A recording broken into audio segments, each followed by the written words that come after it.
El síndrome de Guillain-Barré, SGB, es un trastorno neurológico autoinmune agudo en el que el sistema inmunitario, por error, ataca los nervios periféricos del propio cuerpo. Esto provoca una desmielinización o incluso una degeneración axonal, lo que interrumpe la transmisión normal de los impulsos nerviosos entre el cerebro, la médula espinal y los músculos.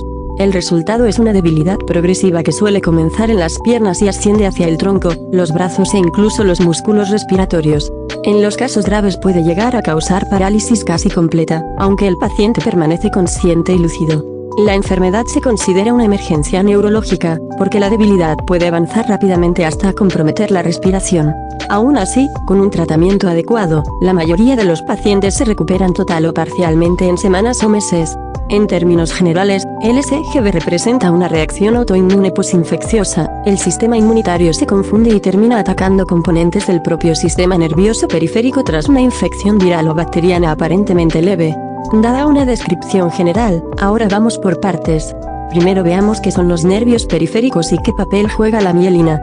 Los nervios periféricos son las ramificaciones del sistema nervioso central que se extienden por todo el cuerpo.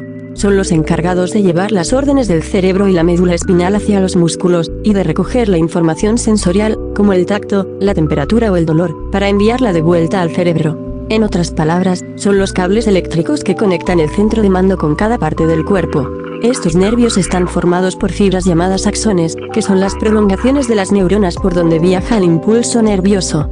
Para que ese impulso se transmita de forma rápida y precisa, los axones están recubiertos por una capa de grasa especial llamada mielina. La mielina funciona como el aislante de un cable eléctrico, evita que la corriente se disperse y permite que el impulso nervioso viaje mucho más rápido. Sin mielina, la señal se vuelve lenta, débil o puede perderse por completo. En el síndrome de Guillain-Barré, el sistema inmunitario ataca directamente esa capa de mielina, y en algunos casos el propio axón, lo que interrumpe la comunicación entre el cerebro y los músculos, provocando debilidad, hormigueos o parálisis. Pasemos ahora a ver qué es un antígeno, y por qué se produce este ataque autoinmune. Un antígeno es cualquier sustancia que el sistema inmunológico reconoce como extraña y que desencadena una respuesta defensiva. Puede ser una proteína, un fragmento de una bacteria, un virus, una toxina o incluso una célula alterada del propio cuerpo. En condiciones normales, el sistema inmunitario produce anticuerpos específicos contra ese antígeno para neutralizarlo o destruirlo. En el síndrome de Guillain-Barré, el problema surge por un fenómeno llamado mimetismo molecular. Esto significa que algunos antígenos de ciertos virus o bacterias se parecen mucho a componentes normales del sistema nervioso, especialmente a moléculas de la superficie de las células nerviosas o de la mielina. Por ejemplo, la bacteria Campylobacter jejuni, una de las causas más comunes de diarrea infecciosa, tiene antígenos en su pared que se parecen a los gangliósidos, que son lípidos presentes en las membranas de los nervios. Cuando el sistema inmunitario genera anticuerpos para combatir la infección, estos anticuerpos también atacan por error los nervios periféricos, confundiéndolos con el patógeno original. En resumen, el síndrome de Guillain-Barré aparece porque el cuerpo, al intentar defenderse de una infección previa, crea anticuerpos que reaccionan contra sí mismo. No es que el sistema inmunitario esté loco, sino que cometió un error de identidad molecular, y ese error provoca la inflamación y el daño en los nervios. Ahora, ¿existe una relación entre las vacunas y el síndrome de Guillain-Barré? La respuesta es más compleja que sí o no. Así que vamos a desmenuzarlo. La relación entre el síndrome de Guillain-Barré y las vacunas es un tema que genera mucha controversia, pero la verdad científica es bastante clara. En algunos casos muy aislados, ciertas vacunas pueden desencadenar una respuesta inmunológica anómala similar a la que produce una infección, lo que en teoría podría provocar el síndrome. Sin embargo, el riesgo real es extremadamente bajo. El fenómeno ocurre por la misma razón que en las infecciones, el mimetismo molecular. Algunos antígenos de la vacuna pueden parecerse, en estructuras microscópicas, a componentes de los nervios periféricos. En una persona genéticamente predispuesta, ese parecido puede hacer que el sistema inmunitario reaccione de forma cruzada y ataque por error la mielina o los axones. Pero este tipo de respuesta es una rareza. Por ejemplo, durante la campaña de vacunación contra la gripe de 1976 en Estados Unidos, se observó un ligero aumento de casos de Guillain-Barré, de aproximadamente 1 o 2 casos adicionales por cada millón de vacunados. Desde entonces, se han realizado decenas de estudios y se ha confirmado que el riesgo asociado a las vacunas modernas es mínimo, mucho menor que el riesgo de desarrollar el síndrome tras una infección respiratoria o gastrointestinal común. En resumen, sí, en casos muy raros una vacuna puede actuar como desencadenante, pero la proporción es tan baja que los beneficios de la vacunación superan ampliamente el riesgo. Además, las infecciones que las vacunas previenen son justamente las que con más frecuencia pueden causar el síndrome. Por eso, más que un motivo para temer a las vacunas, el Guillain-Barré es un recordatorio de que el sistema inmunitario es extremadamente complejo, y a veces, al intentar protegernos, puede equivocarse de objetivo. Seguimos con los síntomas y el diagnóstico.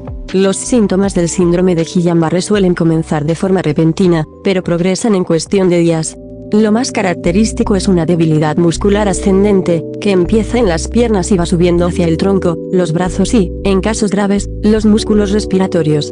La debilidad suele ser simétrica, afectando a ambos lados del cuerpo, y puede acompañarse de hormigueo, entumecimiento o pérdida de sensibilidad. En etapas iniciales, el paciente nota dificultad para caminar, subir escaleras o sostener objetos, además de reflejos disminuidos o ausentes. En los casos más severos, la parálisis puede extenderse hasta comprometer la respiración o los músculos de la cara, lo que genera dificultad para hablar, tragar o mover los ojos. También pueden aparecer alteraciones autonómicas, como cambios en la presión arterial, arritmias, sudoración anormal o retención urinaria. El diagnóstico se basa en la evaluación clínica, ya que los síntomas son bastante característicos, pero se confirma mediante pruebas específicas. La punción lumbar suele mostrar niveles elevados de proteínas en el líquido cefalorraquídeo, con un número normal o bajo de células. A esto se le llama disociación albuminocitológica, y dado que no te quiero tirar datos sin explicarlos, vamos a ver qué es. La disociación albuminocitológica es un hallazgo característico en el síndrome de Guillain-Barré y en algunos otros trastornos neurológicos. En palabras simples, describe una alteración en el líquido cefalorraquídeo, LCR, que se obtiene por punción lumbar. Consiste en una elevación de las proteínas, principalmente albúmina, en el LCR, sin aumento del número de células, en especial los leucocitos, mejor conocidos como glóbulos blancos. Es decir, hay mucha proteína, pero pocas células. Esto ocurre porque la inflamación y el daño de las raíces nerviosas periféricas provocan que la barrera hematoencefálica se vuelva más permeable, permitiendo que las proteínas del plasma se filtren hacia el líquido cefalorraquídeo. Sin embargo, como no hay infección ni infiltración celular directa, no aumenta el número de células.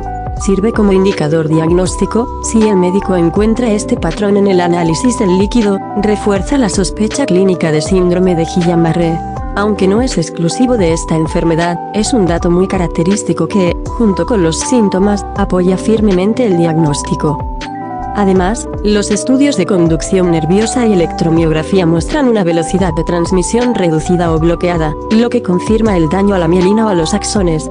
El diagnóstico debe hacerse con rapidez, porque el síndrome puede avanzar en cuestión de horas y requerir vigilancia en unidad de cuidados intensivos. Detectarlo temprano permite iniciar el tratamiento antes de que la debilidad afecte los músculos respiratorios, lo que puede ser la diferencia entre una recuperación completa o una complicación grave. El tratamiento del síndrome de Guillain-Barré se centra en detener el ataque del sistema inmunitario y mantener las funciones vitales del paciente mientras los nervios se recuperan. No existe un fármaco que cure directamente la enfermedad, pero sí hay terapias que acortan su duración y reducen la gravedad de los síntomas. Los dos pilares del tratamiento inmunológico son la inmunoglobulina intravenosa y la plasmaféresis. Ambos tienen la misma eficacia, pero actúan de forma distinta. La inmunoglobulina intravenosa consiste en administrar una gran cantidad de anticuerpos purificados procedentes de donantes sanos. Estos anticuerpos saturan los receptores del sistema inmune y bloquean los anticuerpos dañinos que están atacando los nervios. En términos simples, es como inundar el sistema con anticuerpos buenos para neutralizar los malos. La plasmaféresis, en cambio, es un procedimiento en el que se extrae la sangre del paciente, se separa el plasma que contiene los anticuerpos dañinos y se reemplaza por una solución estéril o plasma de donante, eliminando así directamente los anticuerpos que causan el daño. Ambos tratamientos son más eficaces cuando se aplican durante las primeras 2 semanas desde el inicio de los síntomas. Después de ese periodo, los nervios ya están demasiado afectados y la terapia pierde eficacia. Además del tratamiento inmunológico, el manejo médico incluye soporte respiratorio, fisioterapia, control del dolor y vigilancia cardiovascular. Algunos pacientes necesitan respirador mecánico temporalmente, y todos deben recibir cuidados intensivos para prevenir complicaciones como infecciones, trombosis o úlceras por presión. La recuperación suele comenzar a las pocas semanas de iniciado el tratamiento, pero puede tardar meses o incluso más de un año en ser completa. Aunque la mayoría de los pacientes se recuperan casi por completo, un pequeño porcentaje queda con secuelas neurológicas permanentes, especialmente si el daño axonal fue severo o el tratamiento se inició tarde. En resumen, el enfoque del tratamiento del síndrome de Guillain-Barré es interrumpir la respuesta autoinmune, mantener las funciones vitales y facilitar la regeneración nerviosa, un proceso lento pero posible en la mayoría de los casos.